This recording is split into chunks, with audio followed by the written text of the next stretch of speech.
how come you decided to then put your face to it? Like, how come it got to the point where you thought, you know what, I can't hide anymore. Something really, I need to put myself out there and be the voice for this. My whole body was dying. Like I had a new disease or dis-ease, however you want to call it. My body was absolutely screaming at me that everything in my life regarding my profession was fundamentally wrong. It didn't nurture me. It didn't make me feel great. It didn't make me feel wholesome. I wasn't making meaningful change. The change I was making and the impact I was having with those patients at that time, as you know, being an ex-copper, what you give in that moment is your true love and compassion and power of feminine, like I'm a mother and I'm a woman and I want to give you that. But then it's gone because in between you've got all the policy and all the crap. And then you go to the next woman and you inject your energy again into that and you're like, right, but actually you've made a small part of change in someone's life and maybe saved someone's life, but overall it was so toxic, Jay. And it's a bit like being in a narcissistic relationship.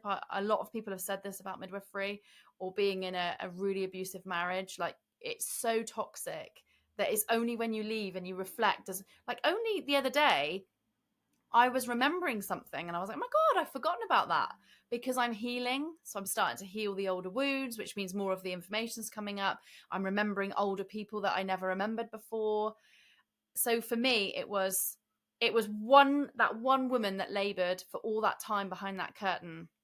That was the last baby at the delivery I was ever at that gave birth. And I'm so glad she is the last person because she was sent to me to give me a sign. Now, I could have turned a blind eye and gone back to work the next day and just got on with my job and just thought it's not my problem, it's part of their system. That is the problem. Whereas I was like, I'm not normalizing this and I'm never going to normalize this care. That's not what I was taught. That's not what women deserve. I'm not normalizing this. I'm gone. That was it. It's interesting when you talk about people normalizing things. So when I was in the police, that was there were unethical things happening, lots of immoral practices happening. People became statistics rather than actual people. And it was a case of, well, I have to make this decision, even though I don't agree with it. And I had officers and sergeants speak to me and say, like, I know what we're doing isn't okay, but if I don't do it, I'm going to get put on an action plan. I'm going to get told off by the boss. I'm potentially going to lose my job or be stuck in some back office somewhere. Like, the it's that disconnect, isn't it, between what you believe is the right thing to do and the reason why you joined to do your job, whether that is in the police or in the NHS or the care services. And then it's, okay, but what does the organization want? And similar to yourself, you got to the point where you thought, this is making me ill. I can't drive home after a shift and believe that I've done a good day's work and I'm actually failing people while trying to make the organization look better to benefit somebody a lot I higher don't up even than know. me. Exactly. Or maybe you can put a face to them, but they answer to somebody else who would never come into contact with you. Because the person who's telling you to make those decisions is doing what the person above them wants them to do, who's in turn doing what the person above them, and it all just trickles down. And at the end of it, once it's gone through all those different layers, the ultimate people who are affected are the people that need our help, are the members of the public who we're supposed to be looking after and supposed to be treating and serving. So it becomes a case of how much is your morality worth? And there's that whole thing, isn't there? How much would you sell your soul for? And I always say, listen, your soul is not as expensive as you think. You would sell your soul for a lot less than you actually think. Why do you think you got so much hate with that post? I think what I've learned is that women are jealous, so are men.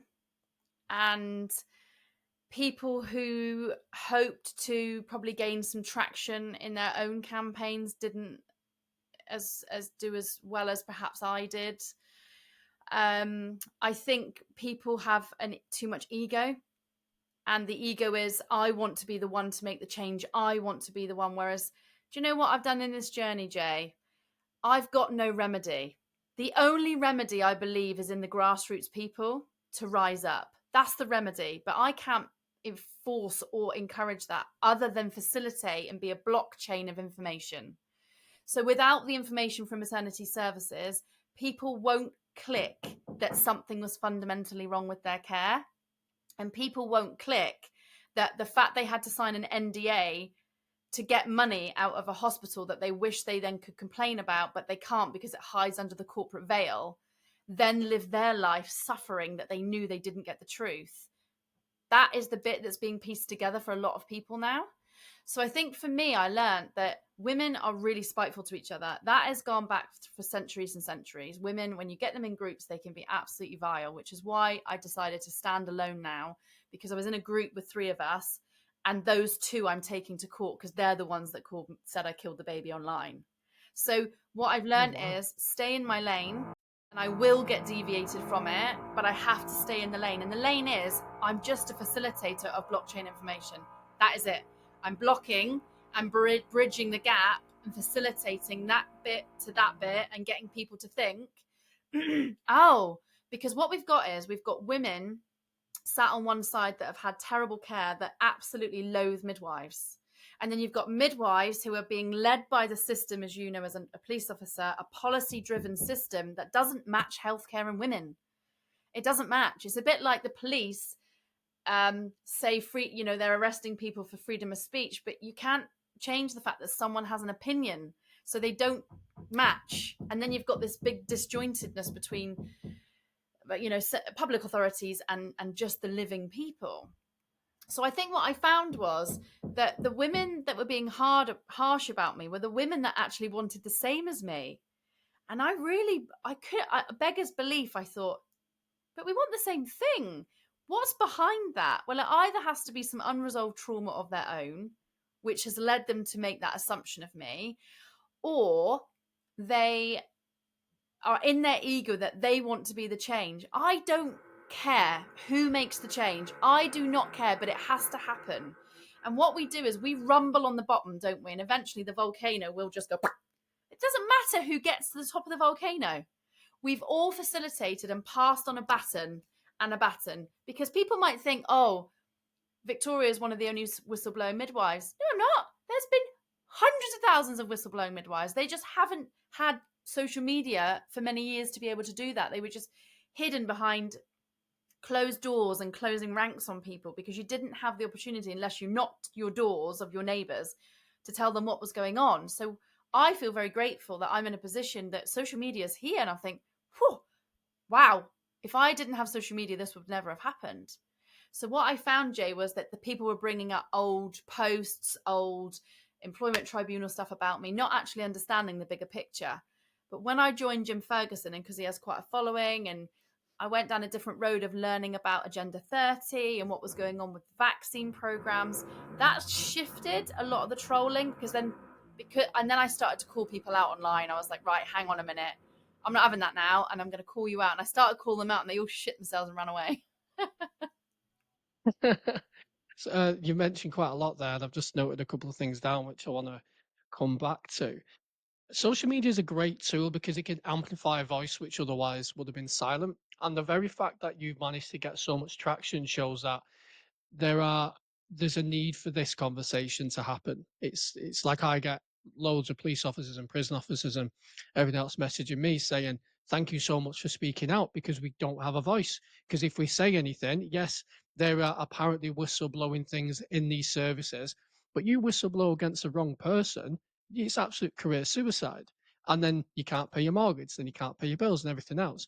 And the reason why we whistleblow or we raise these issues, I think it also comes down to it's that reason why we joined has been sabotaged. So we joined to help people. We joined because we want to look after people.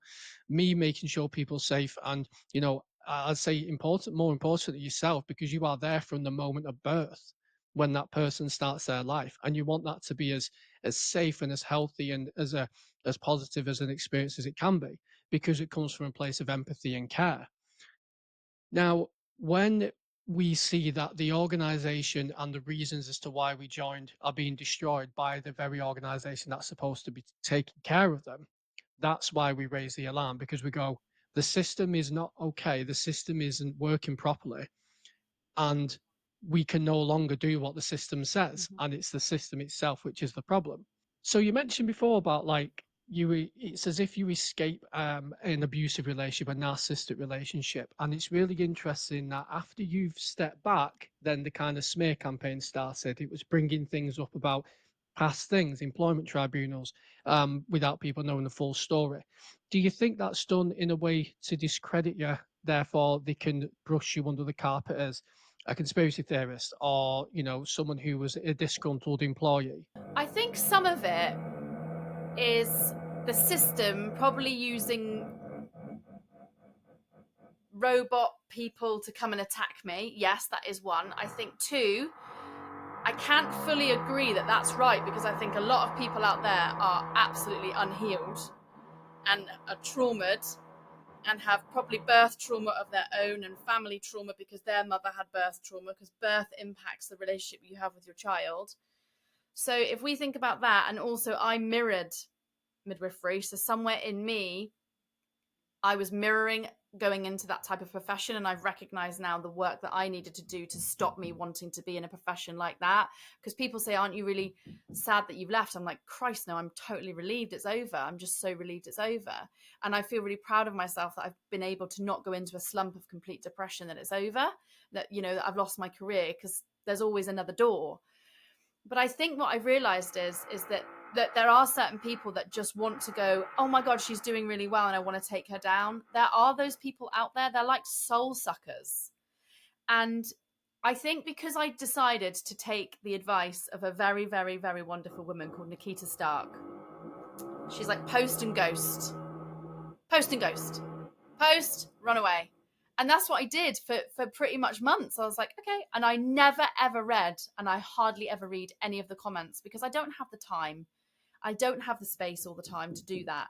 So what I decided to do was post and understand that that post was meant to be there, and then move on, and then I wouldn't look at the trolling. But what would happen is sometimes I would get a notification that something was going on, and then someone would say, Vic, I deal with that, and I'll just go on and block them. I don't respond to them. I just block everybody. So for me, it wasn't the for someone like who struggles with their own self-confidence, self-esteem. I don't. So you could say to me, Jay, Vic, I actually don't agree with anything you've done and I don't like you. I'd be like, do you know what, Jay? Utmost respect for you telling me that. Utmost respect that you feel that way, because I realize that what you think about me is none of my business. It's what I feel about myself.